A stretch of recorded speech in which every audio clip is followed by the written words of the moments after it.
What if one of the greatest threats to modern life was something ancient people quietly protected themselves against every single day? Today, millions worry about clogged arteries, poor circulation, rising blood pressure, heart attacks, fatigue, chest tightness, and strokes. We hear about cholesterol numbers, medications, procedures, and surgeries. But imagine living in a world with none of that. No hospitals, no pharmacies, no scans, no emergency rooms. And yet, many people still lived long enough to become elders, leaders, judges, prophets, and patriarchs. So how? Part of the answer may be found in something so ordinary, most people overlook it. Food, not synthetic products, not laboratory formulas, but foods repeatedly mentioned in Scripture, foods that sustained life for generations. And what is fascinating is that modern science now recognizes many of these same foods for supporting circulation, lowering inflammation, balancing cholesterol, and protecting the heart. Tonight, we're going back to the tables of the Bible and discovering foods that may help clean your arteries naturally. The first sound of morning in biblical lands. Imagine dawn breaking over the hills of Judea. The air is cool. Birds move through olive branches.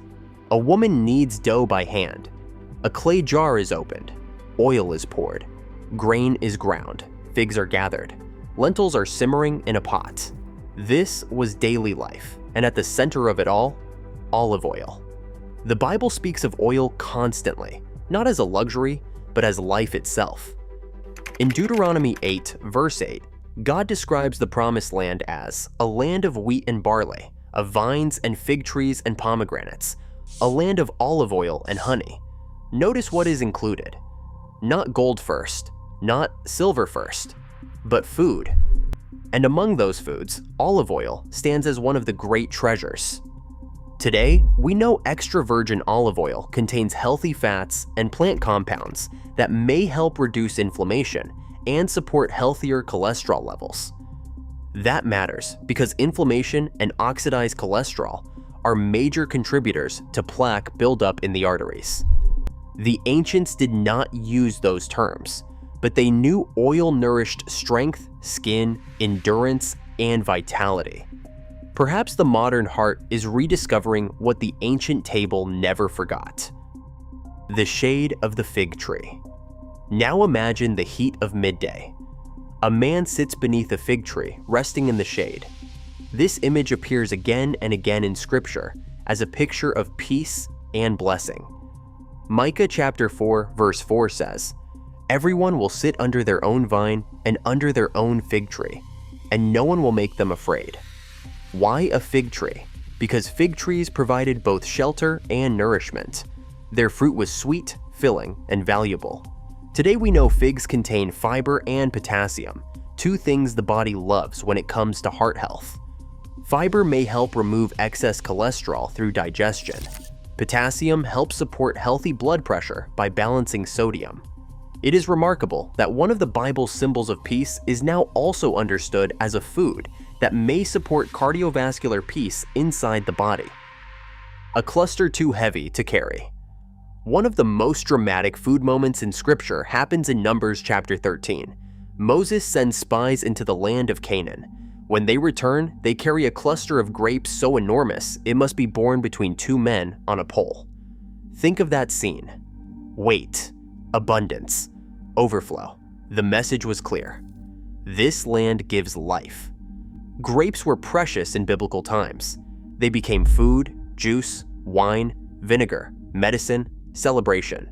Today, dark grapes are rich in compounds such as polyphenols and resveratrol, studied for their ability to support blood vessel function and reduce oxidative stress. In simple terms, they may help arteries remain healthier and more flexible. What Scripture celebrated as abundance, modern science now studies as circulation support. The bowl that changed a birthright. Right. Then there is lentil stew, a humble meal. Yet in Genesis 25, Esau comes in exhausted from the field, and he sells his birthright for bread and lentil stew. Why would such a simple meal hold that much power in the moment? Because lentils were deeply satisfying. They were rich, warm, filling, and dependable. Today, lentils are known to contain plant protein, fiber, magnesium, and potassium. Foods like this may help support blood sugar control and cholesterol balance, both important for artery health. Modern people often search for miracle foods, yet Scripture reminds us that sometimes the strongest foods are the humblest ones, simmering quietly in a pot. Remembering garlic in the wilderness. When the Israelites wandered in the desert, they complained about manna and longed for Egypt. Listen carefully to what they remembered in Numbers 11, verse 5. We remember the fish we ate in Egypt at no cost, also the cucumbers, melons, leeks, onions, and garlic. Why remember garlic? Because garlic was more than flavor. Ancient civilizations prized it for stamina, strength, and health. Today, garlic is one of the most researched foods for heart support. It may help maintain healthy blood pressure and improve circulation. Interesting, isn't it? A people in hardship remembered not desserts, not luxury, but foods that made the body feel strong. Sometimes the body remembers wisdom before the mind does.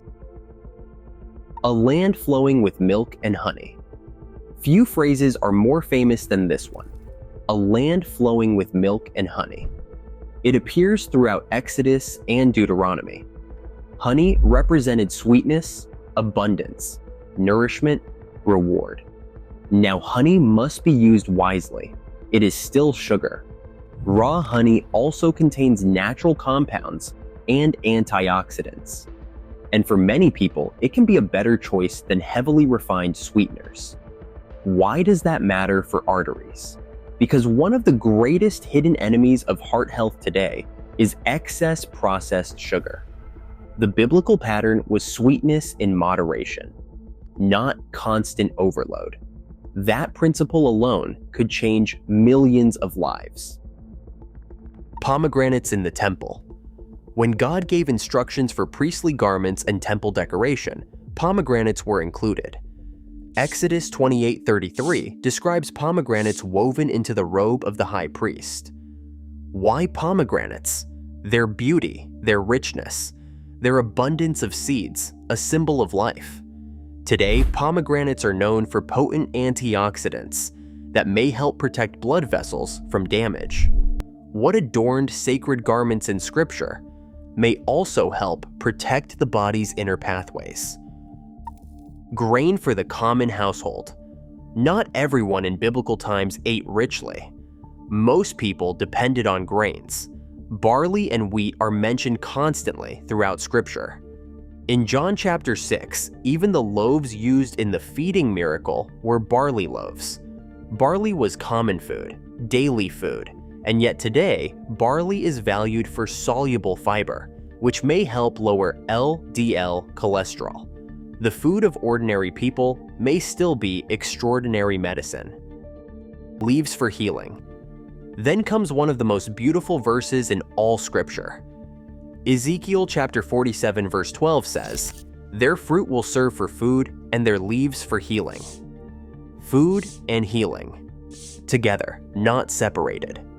That ancient verse sounds surprisingly modern, because many herbs used in biblical lands, such as mint, hyssop, cumin, and coriander, contain plant compounds studied today for inflammation support, digestion, and overall wellness. The Bible never framed food merely as fuel. Again and again, it connects nourishment with restoration. The modern problem. Here is where many people struggle today. We eat what the Bible barely mentions. Refined sugar, industrial oils, ultra-processed snacks, artificial products, and we rarely eat what Scripture repeatedly celebrates. Fruit, oil, grain, legumes, herbs, natural sweetness, simple meals. Could it be that part of our health crisis is not only what we added, but what we abandoned? If you wanted to eat like this today, imagine one simple dinner. A bowl of lentil soup, vegetables drizzled with olive oil, fresh herbs on top, whole grain bread, a few grapes, 2 figs for dessert. No gimmicks, no chemicals, no confusion. Just food your great-grandparents would recognize and biblical families would understand instantly. Final thought. The Bible never says the word cholesterol. It never mentions arteries, but it constantly speaks of strength, vitality, healing, endurance, and long life. And over again, those blessings are tied to the foods of the earth. Maybe healing does not always begin in the pharmacy. Maybe sometimes it begins in the kitchen. Maybe the path to a healthier heart starts by returning to older wisdom. If this message blessed you, please subscribe to the channel. Because ancient truth still speaks, and sometimes it speaks through the food on your plate.